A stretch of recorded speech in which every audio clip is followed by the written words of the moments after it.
major rivers of the world. The four The longest four are the longest Nile, are the Nile, the Amazon, the Mississippi, Mississippi, and the Yangtze. and Yangtze.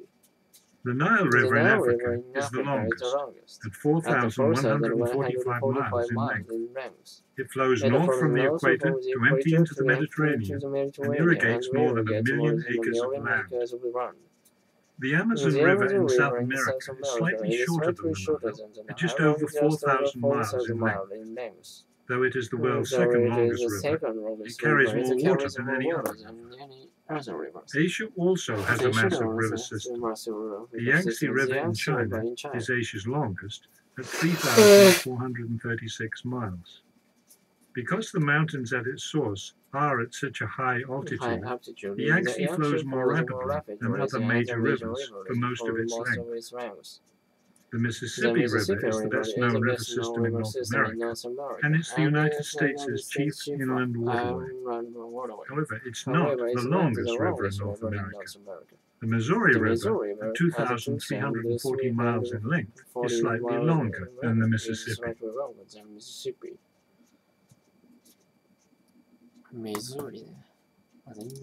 Today, I'll be talking about the concept of tropism as it relates to plants.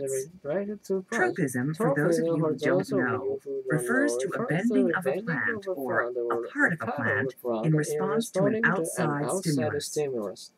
There are three important kinds of tropism. They are phototropism, geotropism, and hydrotropism.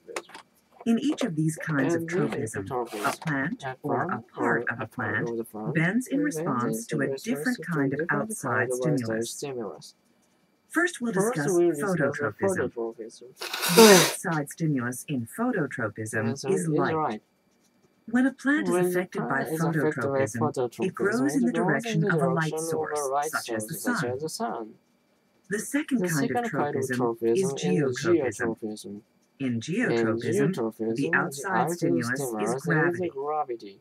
In a plant affected by geotropism, the affected part of the plant grows directly downward because of the pull of gravity. When a plant's affected by geotropism, it's often the root structure that's affected. Okay, the final kind of tropism I'll discuss today is hydrotropism. When hydrotropism affects a plant, this means that the plant is drawn toward water.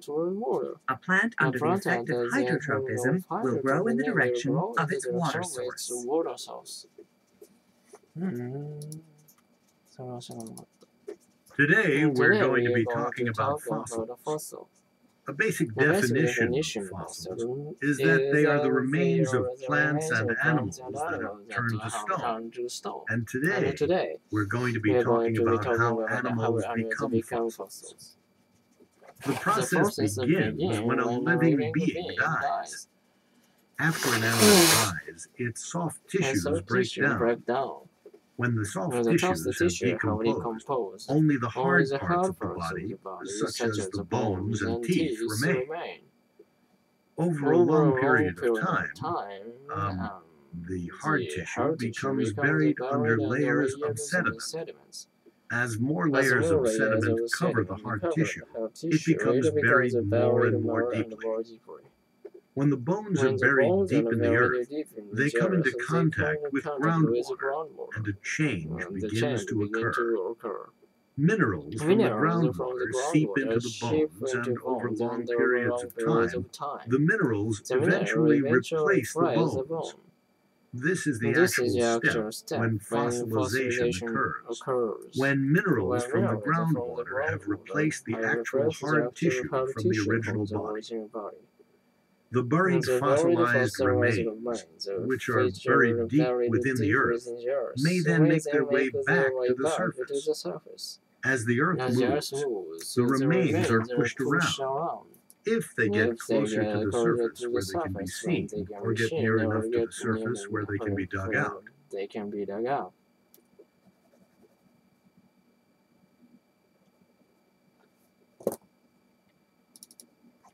We need to know about Clarence Darrow and some of his more famous cases. Okay, I know that Clarence Darrow was a famous lawyer. What were some of his most famous cases? He was famous for the Eugene Debs case and the Loeb Leopold case and the Scopes trial. He was also famous for his part in resolving the coal strike. Okay, let's go over each of these cases and make sure we understand them. The first one was the Eugene Debs case in 1895. Darrow defended Debs, who was the president of the Railroad Workers Union, after the railroad workers went on strike. Was it the strike by the railroad workers called the Pullman strike? Yes, it was. It was named after the Pullman, which was a type of railroad car. The next situation was the Pennsylvania coal strike in 1902. Clarence Darrow was asked by the President of the United States to arbitrate the coal strike. So this wasn't actually a trial. It was an arbitration. That's true. Now, there are two other trials we need to know about. The Loeb Leopold trial and the Scopes trial. The Loeb Leopold trial was in 1924. This was a very famous murder trial. And Clarence Darrow was the defense attorney in this trial? Exactly. Now, the last case we need to be familiar with is the Scopes trial.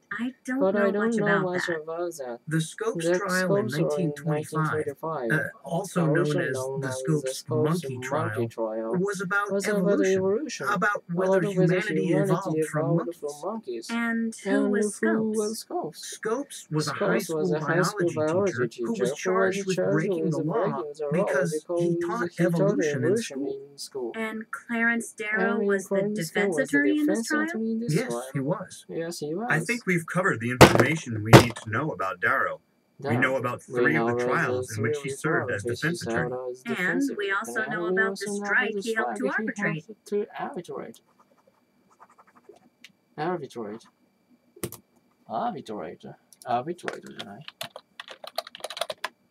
Arbitrate でした。はい。もうね、もう。日本人は下手だねって言われちゃうね。